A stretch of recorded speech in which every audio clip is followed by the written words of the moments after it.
Hey there, everybody, and happy Friday. I'm Will DuPree. Thanks for watching KXAN Live News Notes. We're going to first briefly mention the weather. A beautiful day ahead. That's it. Because we have so many headlines to get to, let's move on to those. All across Texas, polls are open for the final day of early voting. And get this, the state is now reporting that the number of people who voted early already has now exceeded the total number of ballots cast back during the last presidential election in 2016. So we are now at more than 9 million people who have voted in person or mailed in a ballot, and that number is only going higher here in Texas, so keep it right here. In Travis County so far, 521,000 people have voted this election. That's about 60% of all registered voters. Nearly 2/3 of all registered voters in Williamson County have now voted. That county is just shy of 250,000 votes so far. In Houston and Harris County, take a look at this. Voters have been able to cast ballots all night long.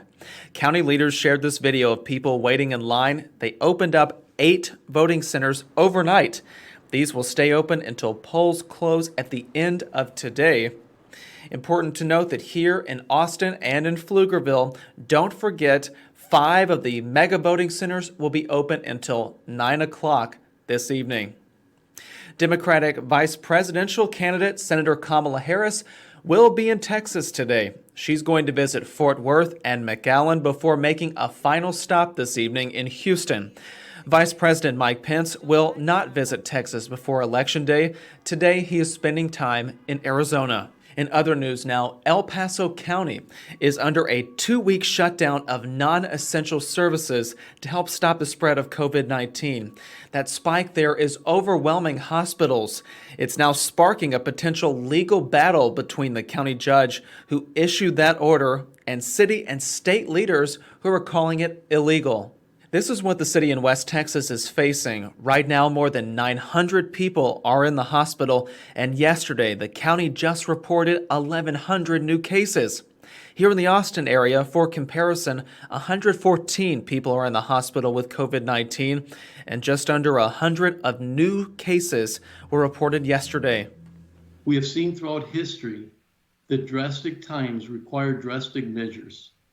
I know that our families that have lost loved ones, those in the ICU and ventilators at this very moment would have wanted these drastic measures that are so desperately needed to prevent further devastation. The county judge there says people can still vote. He says his lawyers say this order is within his power. Last night, Attorney General Ken Paxton's office responded with a tweet saying it is exploring legal actions.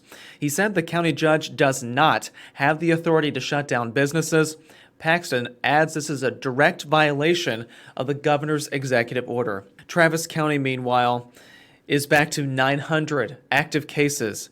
The next closest is Hays County with almost 350. Infections across the state are still on the rise. You can see a new wave beginning on this graph. The state reports more than 5,500 Texans are in hospitals with COVID-19.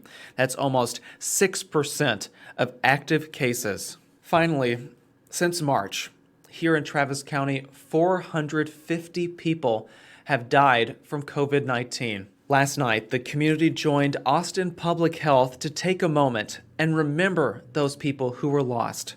Each of the 450 candles you see here placed outside the Long Center symbolize the loss and grief experienced by mothers, fathers, healthcare workers, and really an entire community. All right, everyone, thanks so much for watching KXAN Live News Notes.